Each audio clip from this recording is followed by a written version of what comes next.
할렐루야. 사랑하는 갈릴리 성도 여러분, 참 반갑습니다. 오늘 거룩한 주일 주 앞에 모여서 예배하는 여러분들을 주님의 이름으로 축복합니다. 함께 할 수 없기에 각 가정에 있지만 그러나 그것이 하늘문이 되고 하나님께서 함께 하시는 거룩한 성전 되기를 간절히 원합니다. 이 시간 마음을 모아서 묵상으로 기도하면서 하나님께 예배하겠습니다. 예수께서 이르시되 나는 부활이요 생명이니 나를 믿는 자는 죽어도 살겠고 무릇 살아서 나를 믿는 자는 영원히 죽지 아니하리니 이것을 내가 믿느냐. 영원토록 존귀하신 하나님, 죽음의 권세를 이기시고 부활하신 이 복된 날에 주님의 보좌 앞에 나와 예배하오니 우리를 성결케 하시고 이 예배를 통하여서 홀로 영광 받아 주옵소서. 예수님의 이름으로 기도드리옵나이다. 아멘. 성시교독 133번 부활절 첫 번째 것입니다. 우리 교독하겠습니다. 하나님께서 그를 사망의 고통에서 풀어 살리셨으니 이는 그가 사망에 매여 있을 수 없음이라.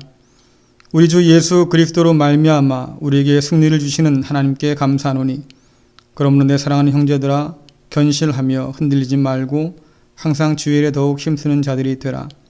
이 말을 할 때에 예수께서 친히 그들 가운데 서서 이르시되 너희에게 평강이 있을지어다 하시니 그들이 놀라고 무서워하여 그 보는 것을 영으로 생각하는지라. 예수께서 이르시되 어찌하여 두려워하며 어찌하여 마음에 의심이 일어났느냐. 내 손과 발을 보고 나인 줄 알라.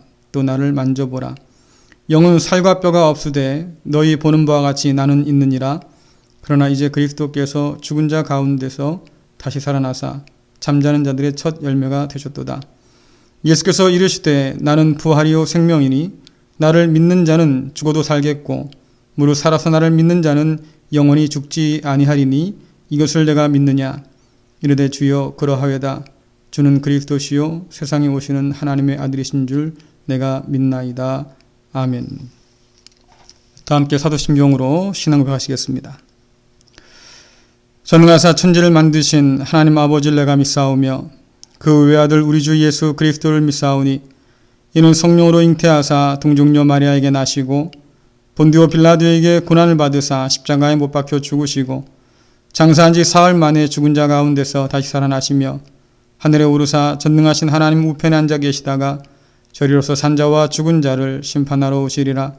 성령을 믿사오며 거룩한 공회와 성도가 서로 교통하는 것과 죄를 사하여 주시는 것과 몸이 다시 사는 것과 영원히 사는 것을 믿사옵나이다. 아멘. 다 함께 찬송 14장 찬양하시겠습니다.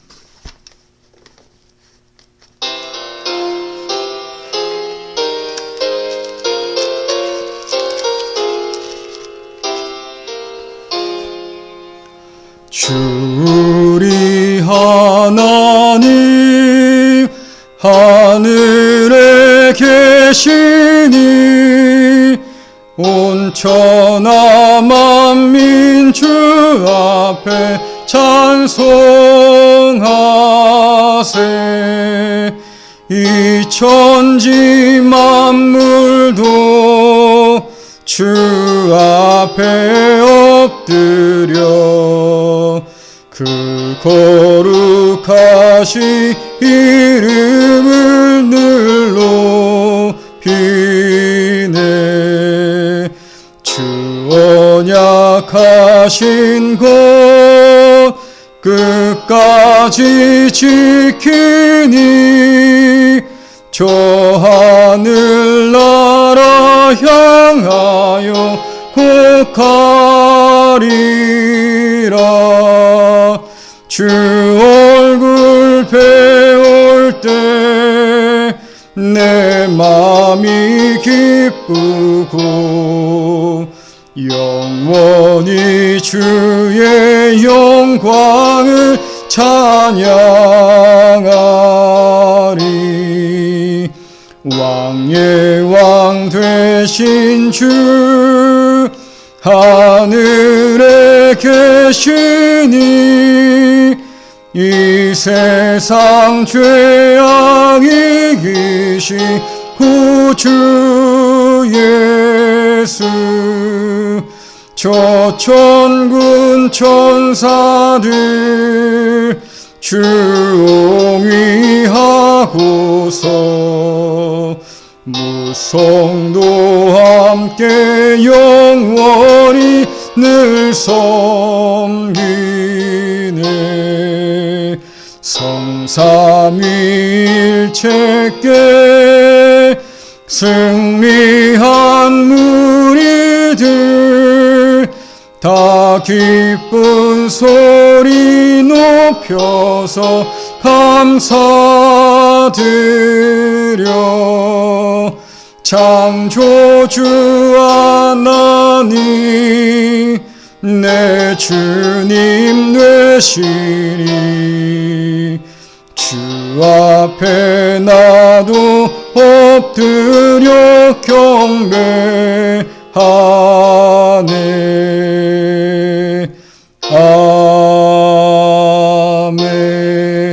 아멘. 기도하시겠습니다. 은혜로우신 하나님 아버지 참 감사합니다. 거룩한 주일 우리가 주님 앞에 나와서 머리 숙여 예배하게 하시고 하늘을 소망하면서 주 앞에 모이게 하시니 참 감사합니다. 특별히 오늘은 부활주일로 지킵니다. 우리가 함께 이곳에 모이지 못하여서 아버지 하나님 각자의 자리에서 예배하지만 그러나 성령께서 우리를 하나로 묶어주시고 우리의 마음이 온전히 주님께로 향할 수 있도록 인도하여 주셔서 우리가 주님을 기뻐하고 특별히 생명해 주신 주님을 바라보면서 산 소망을 얻도록 인도하여 주실 간절히 원합니다. 지금 온 세상은 사망의 음침한 골짜기 가운데 놓여 있습니다. 아버지 하나님, 우리가 안간힘을 써보지만 그러나 여전히 어렵고 힘든 상황입니다. 하나님께서 우리 가운데 함께하여 주셔서 이 모든 어려움들을 거둬주시고 아버지 다시금 일어설 수 있는 새 힘을 허락하여 주옵소서. 질병 가운데 고통받고 있는 많은 사람들, 그들을 돌보는 가족들과 그들을 치료하기 위해 쓰는 모든 의료진들, 또한 저들을 섬기는 모든 봉사자들, 하나님께서 저들을 지치지 않도록 인도하여 주시고 합력하여서 생명을 구원하는 놀라운 역사가 있도록 인도하여 주옵소서. 아버지 하나님, 이 모든 어려운 때에 각 가정마다 기업마다 참으로 많은 고통이 따릅니다. 아버지 하나님, 견딜 수 있는 힘을 덧입혀 주시고 이겨낼 수 있도록 인도하여 주시고 무엇보다 주여 이 어려울 때에 서로를 돕고 돌아볼 수 있는 그런 귀한 은혜를 허락하여 주옵소서. 봄볕이 온 땅에 충만한 가운데 있습니다.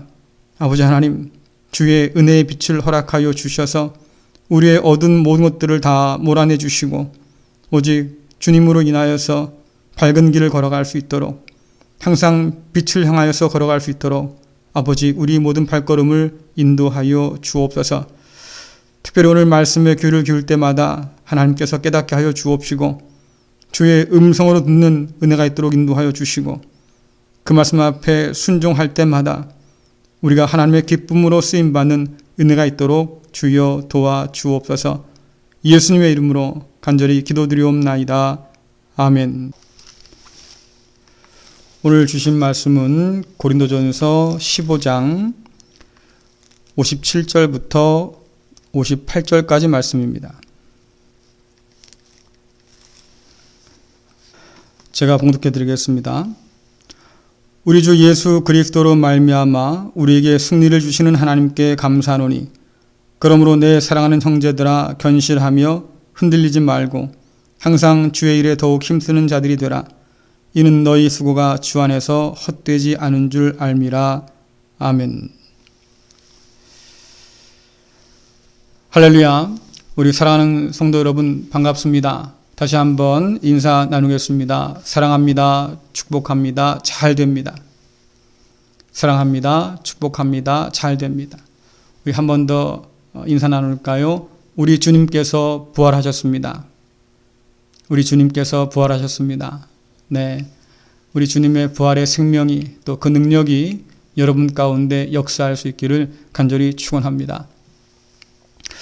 요즘 코로나19가 가져온 여러 변화를 말씀하는 분들이 많습니다. 속도만 중요하게 여겼던 이 세상이 브레이크가 걸렸다, 이런 표현도 쓰고요. 바쁜 일상에 희생당해 왔던 진짜 소중한 일상을 되찾게 되었다, 이런 말씀도 하십니다. 어떤 분들은 코로나 덕분에 공기와 물이 깨끗해졌다, 이렇게 말씀도 하시더라고요. 코로나19로 인해서 잃은 것도 참 많겠지만 한편 얻은 것도 많은 것 같습니다. 여러분이 생각할 때에 코로나19로 인해서 무엇이 어떻게 바뀐 것 같습니까? 그것이 무엇이든 코로나19 사태가 가져온 이 변화는 너무 크고 갑작스러워서 우리는 앞으로 코로나 이전으로 되돌아갈 수 없을 거라고 사람들은 말합니다. 그래서 어떤 이들은 앞으로 역사는 코로나 이전과 코로나 이후로 나뉜다고 말도 하지요. 모든 변화는 당혹스러움과 함께 찾아옵니다. 교회 역시도 그렇지요. 예배를 비롯한 각종 모임이 어렵게 되었습니다. 이제는 주일 가정 예배와 온라인 예배라고 하는 새로운 예배 환경을 고민하게 되었습니다. 가정에서의 신앙 교육이 중요해지면서 부모의 신앙의 역할이 커졌습니다. 그동안 교회 중심이던 신앙 패턴이 이제는 온라인이나 혹은 개인 또는 가정 중심으로 변하고 있습니다. 어떤 이들은 교회의 존폐를 걱정해야 한다는 섣부른 소리도 합니다. 이처럼 많은 것이 변했지만 그러나 반면 변하지 않는 것들도 속속히 드러나고 있지요. 코로나19로 인해서 동양인에 대한 인종차별이 점점 더 심해지고 있습니다. 아벨을 죽인 가인의 폭력이 여전히 우리 안에 있음을 알게 되지요. 사기와 또는 사재기는 우리 안에 있는 탐욕이 이 불안한 세상 가운데서 점점 더 커지고 있음을 보여줍니다. 권력에 대한 지나친 욕망으로 난무하는 비난과 막말과 가짜 뉴스는 우리 안에 있는 거짓의 DNA가 있음을 분명히 보게 합니다. 공공성을 잃어버리고 생명을 위해서 희생하지 않는 종교는 우리가 본래부터 이기적이었다는 사실을 알게 해주지요. 뿐만 아니라 쾌락에 대한 비정상적인 집착과 일탈은 타락한 인간 본성의 현 주소를 우리에게 확인하게 해줍니다. 우리는 이 위기 속에서도 성숙과 퇴행 사이를 오락가락하는 중입니다. 세상이 죽음과 절망으로 허덕이는 오늘, 과연 우리에게는 희망이 있겠습니까? 얼마 전 요즘 일고 있는 트로트 열풍에 관한 인터넷 기사를 읽은 적이 있습니다. 그 기사의 제목은 종교가 된 트로트였습니다. 세계를 지배하는 신흥 종교가 축구라고 하는 말은 예전에도 한번 들었었습니다. 요즘 코로나19로 인해서 모든 스포츠 리그가 중단되었지요. 하지만 스포츠가 사람들 마음 가운데 종교처럼 자리 잡은 지는 꽤 오래되었습니다. 근데 이제는 트로트까지 종교처럼 사람 마음 가운데 자리 잡는다고 그래요. 너무나 의아해서 기사를 읽어보았습니다. 사람들이 왜 종교처럼 그렇게 트로트에 빠져들고 열광할까? 기자는 그 이유를 희망을 주기 때문이라고 썼습니다. 깜짝 놀랐지요.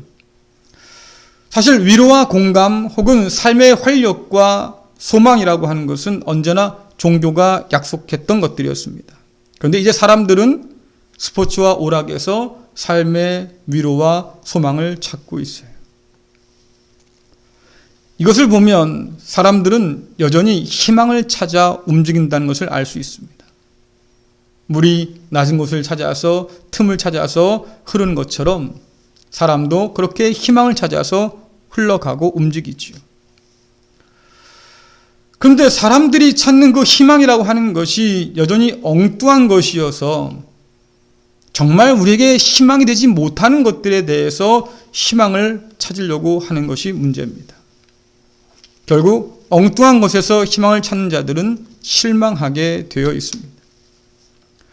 예레미야에서 하나님께서는 생수의 근원이신 하나님을 버리고 터진 웅덩이인 헛된 우상들과 열방들을 붙들고 있는 이스라엘 백성들을 책망하시지요. 이사야에서 하나님은 이스라엘이 배부르게 하지 못할 것을 따르고 있다고 책망합니다.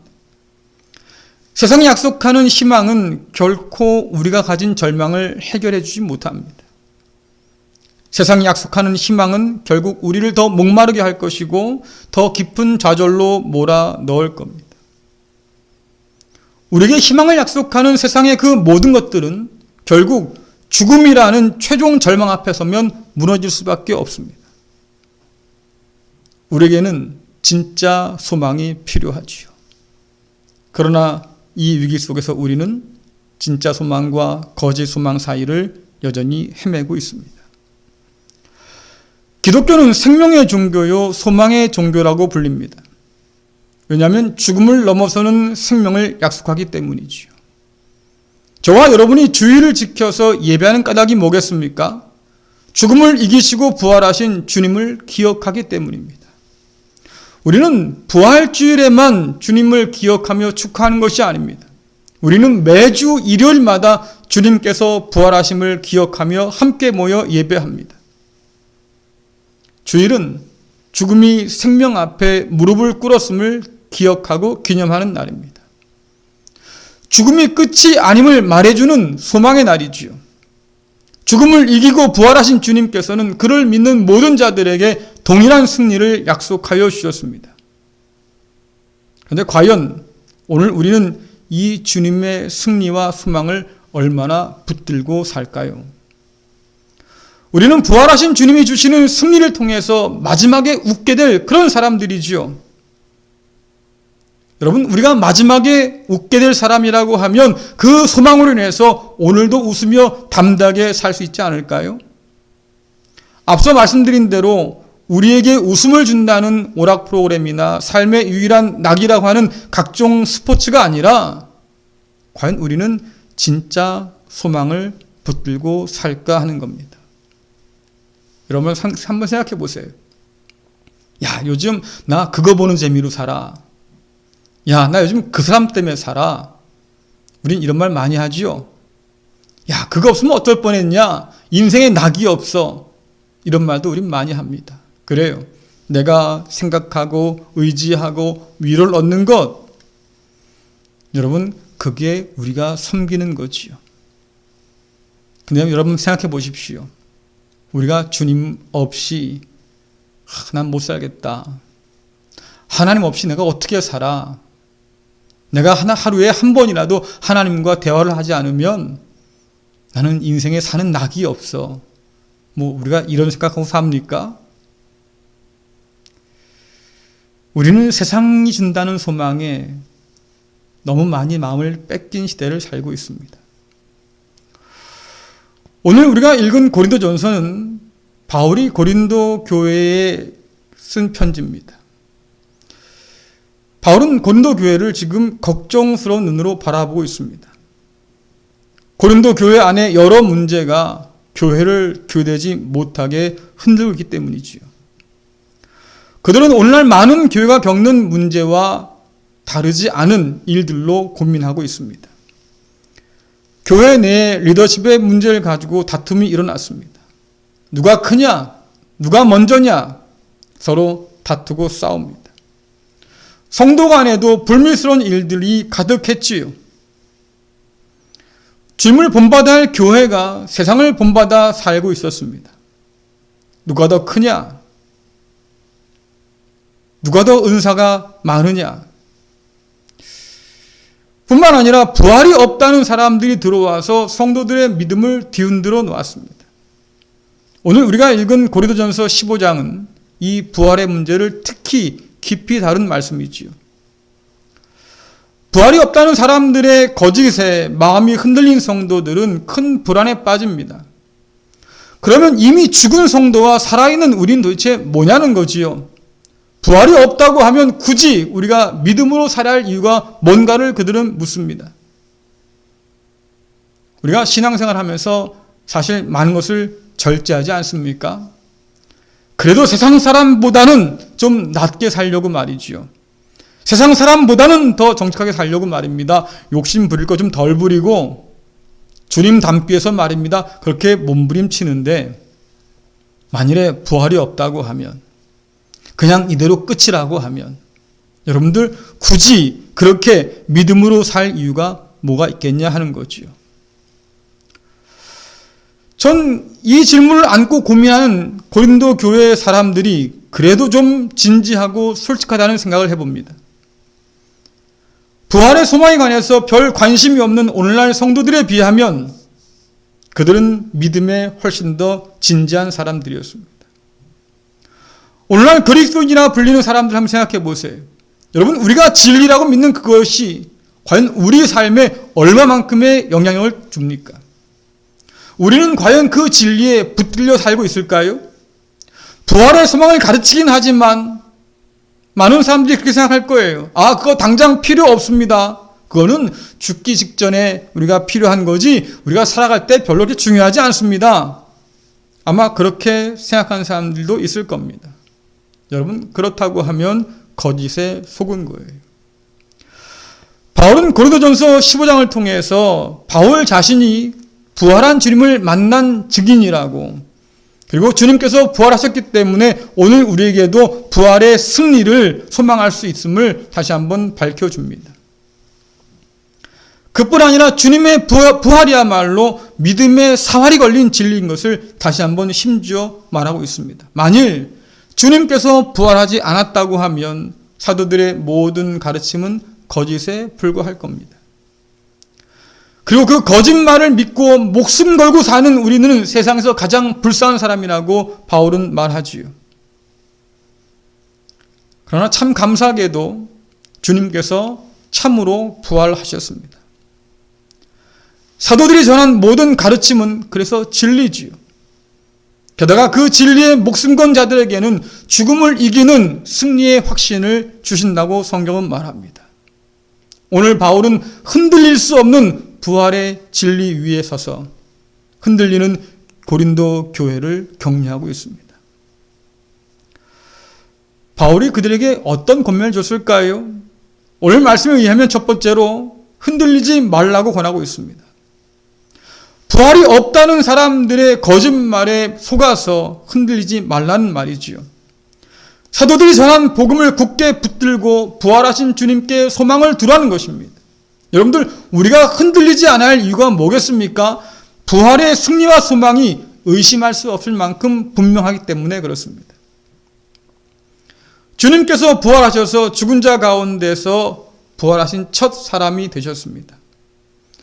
부활하신 주님을 믿는 모든 사람들에게도 동일한 부활의 은총을 주시기 위해서 하나님은 그 아들을 다시 일으켜 세워주셨습니다. 우리는 썩을 몸이 썩지 않을 몸으로 바뀌게 될 겁니다. 우리는 주님의 부활을 믿기에 우리의 부활을 소망하고 기대할 수 있습니다. 바울은 이 생명을 가진 우리가 오직 주님을 위해서 살고 죽는다고 말합니다. 여러분, 우리 삶은 주님을 위한 겁니다. 또한 우리의 죽음조차 주님을 위한 거지요. 삶과 죽음 모두를 통해서 우리는 주의 영광을 드러냅니다.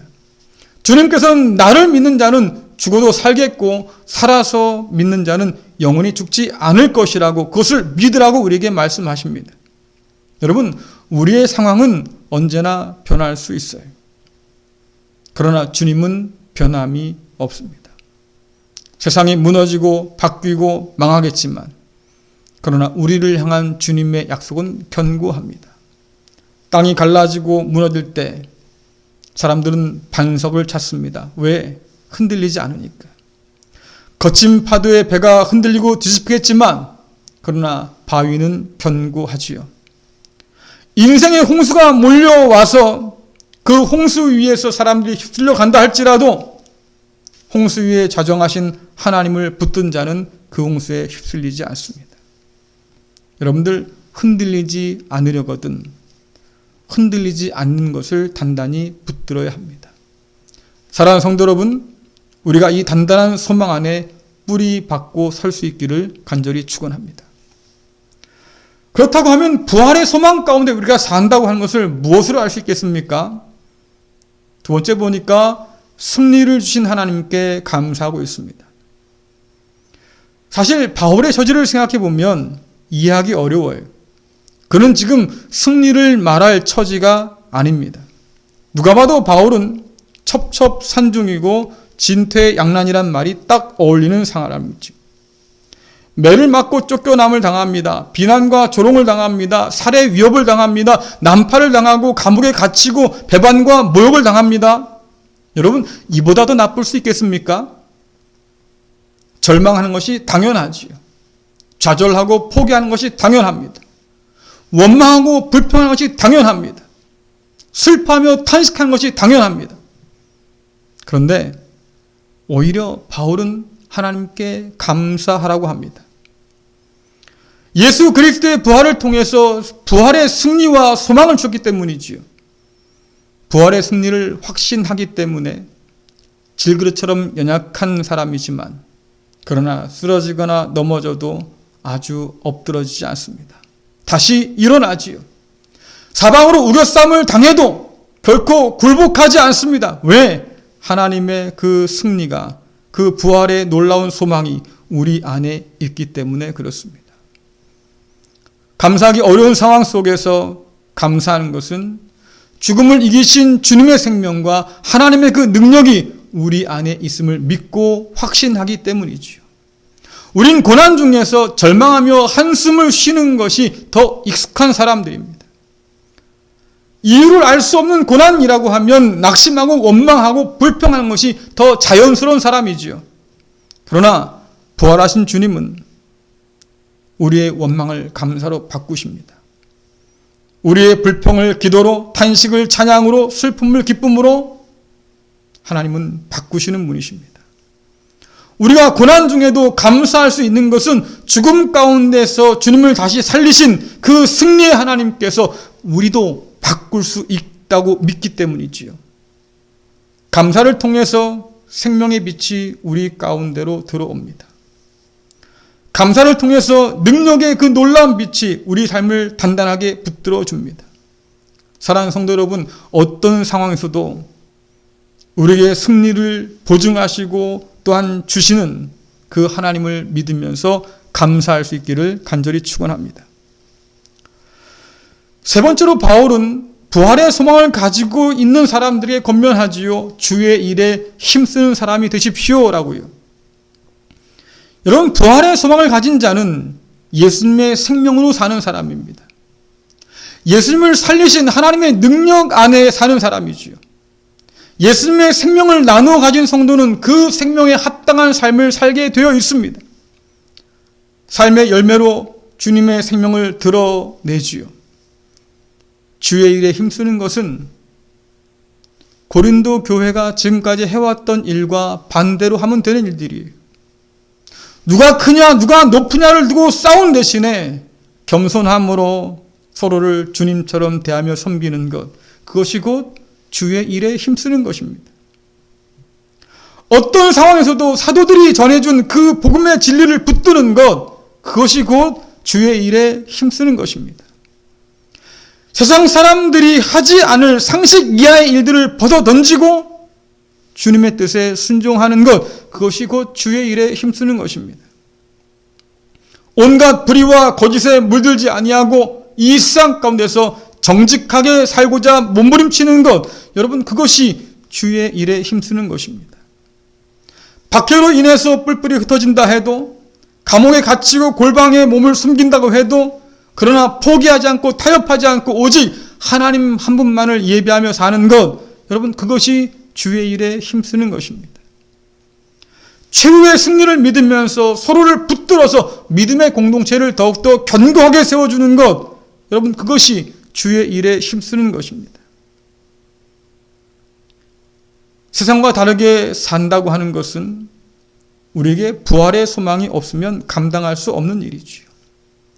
사랑하는 성도 여러분, 오늘 같은 시대에 더욱더 주의 일에 힘쓸 수 있기를 간절히 축원합니다. 주님의 그 생명으로 살아서 주님께서 기뻐하시는 그 모든 일에 헌신하는 저와 여러분 될 수 있기를 간절히 축원합니다. 마지막으로 바울은 주님을 위해서 힘쓴 모든 것은 결코 헛되지 않는다고 말합니다. 여러분, 우리는 종종 믿음으로 사는 삶에 의심할 때가 있지요. 과연 이렇게 사는 것이 가치가 있을까 싶습니다. 세상이 주는 소망이 아닌 부활한 주님의 소망을 품고 사는 것이 과연 의미가 있을까 싶지요.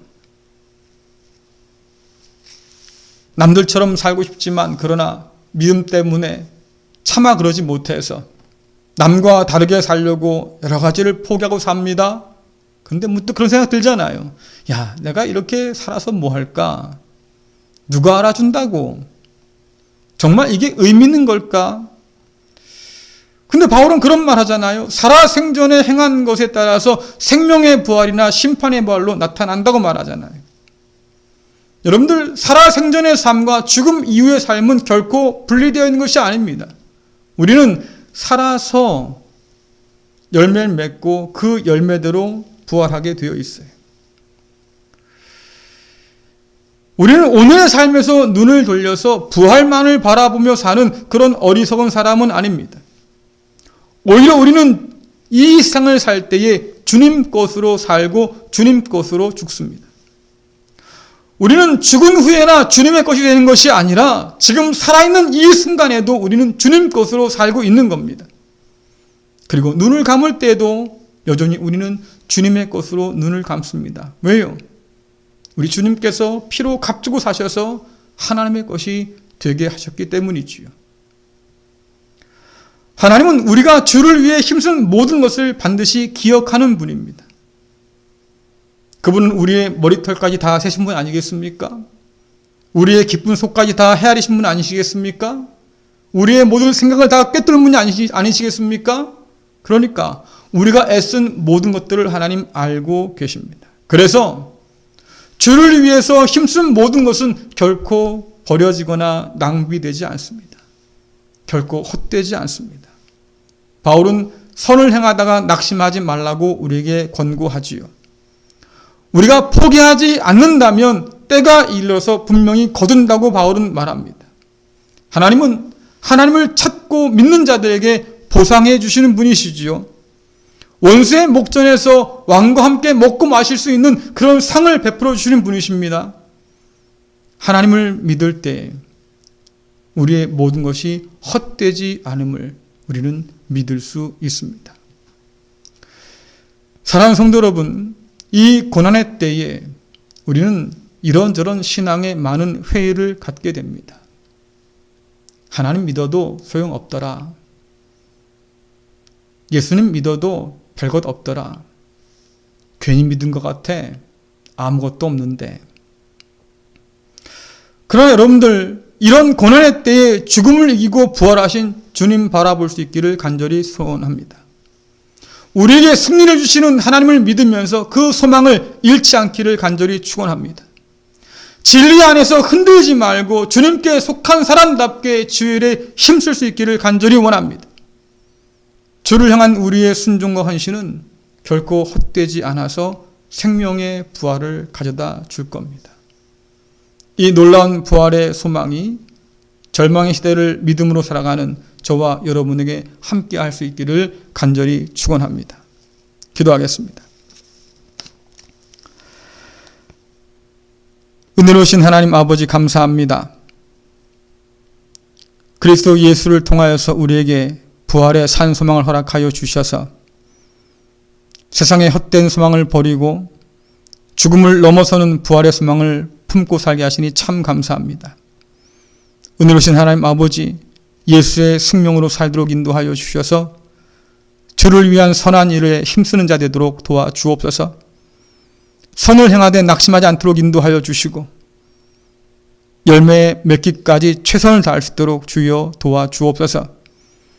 부활이 없다 하는 거짓에 속지 않도록 인도하여 주시고 오직 부활하신 주님께 꼭 붙어서 주님과 함께 영원히 동행토록 주여 도와주옵소서. 사망의 음침한 골짜기와 같은 세상을 불쌍히 여겨주시고 속히 사망의 그늘에서 벗어나도록 인도하여 주옵소서. 생명과 능력의 하나님과 함께 동행함으로 담대히 세상을 살아갈 수 있도록 주여 힘을 더하여 주옵소서. 예수님의 이름으로 간절히 기도드리옵나이다. 아멘. 찬송가 161장 함께 부르시겠습니다.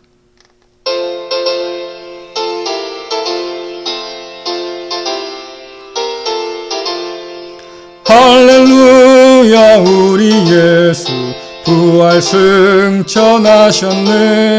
세상 사람 찬양하니 천사 화답하도다.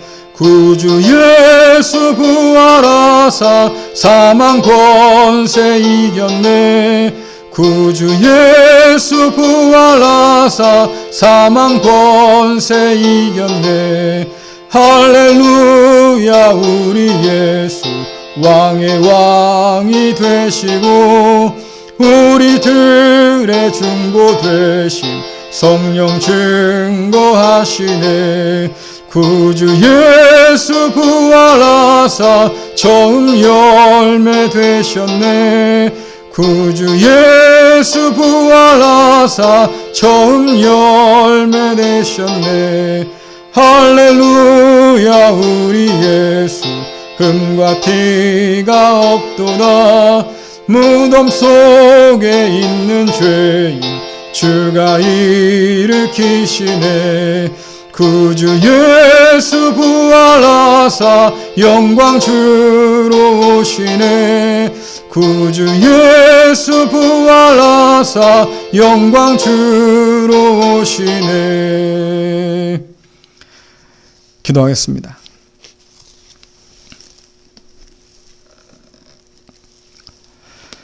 은혜로우신 하나님, 모두가 힘겨워하는 세상 속에서도 하나님의 은혜를 발견하게 하시니 감사합니다.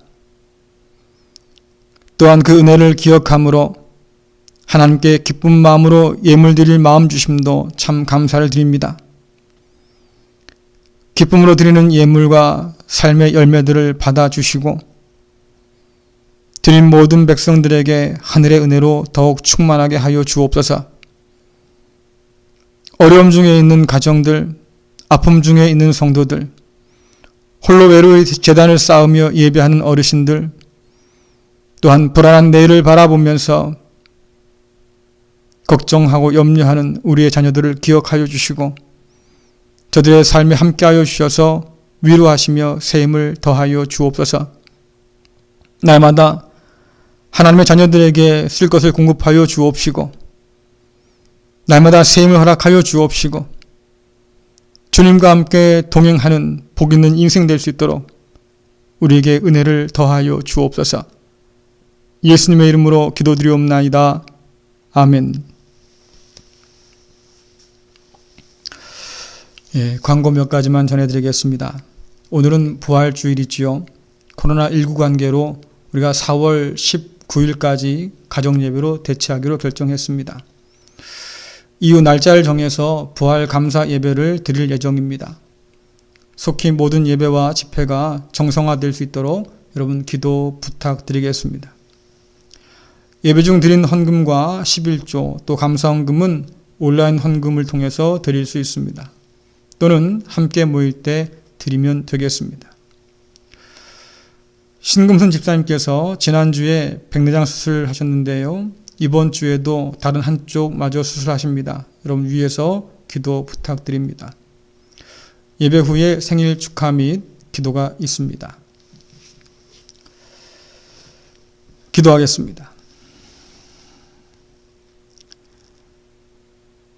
이제는 죽음을 이기고 부활하신 우리 주 예수 그리스도의 은혜와 그 아들을 믿는 모든 자에게 새 생명을 주시는 성부 하나님의 거룩하신 사랑하심과 부활의 소망 안에서 오늘의 절망을 이기게 하시는 성령 하나님의 동행하심이 부활의 약속을 붙들고 흔들리지 않으며 주님 일에 힘쓰기를 다짐하는 사랑하는 갈릴리 가족과 저들의 삶과 저들의 일터 위에 또한 그 어느 때보다도 부활의 소망이 필요한 이 나라와 온 세계 가운데 지금부터 영원토록 함께 하시기를 간절히 축원하옵나이다.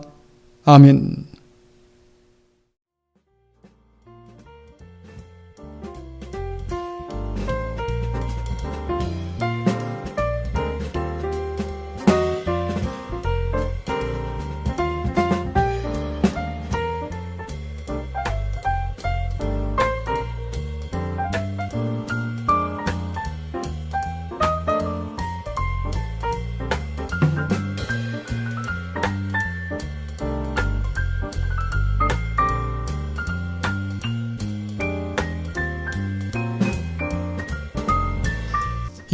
우리가 함께 만나서 생일도 축하하고 또 함께 기도해야 될 터인데 여건이 여의치 못해서 이렇게 영상으로 대신합니다.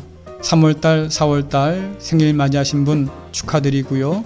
늘 주님 안에서 강건하기를 또 바랍니다. 기도하겠습니다. 은혜로우신 하나님 아버지, 함께 얼굴을 대하지 못하지만 그러나 성령 안에서 서로를 축복하게 하시니 감사합니다.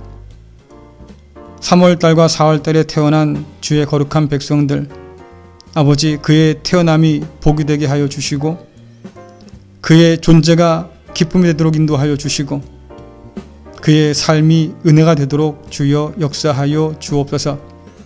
평생 동안 주를 떠나지 아니하고 주와 동행하면서 하늘의 기쁨 안에 살아갈 수 있도록 은혜 위에 은혜를 덧입혀 주옵소서. 예수님의 이름으로 기도드리옵나이다. 아멘. 네, 마치겠습니다. 감사합니다.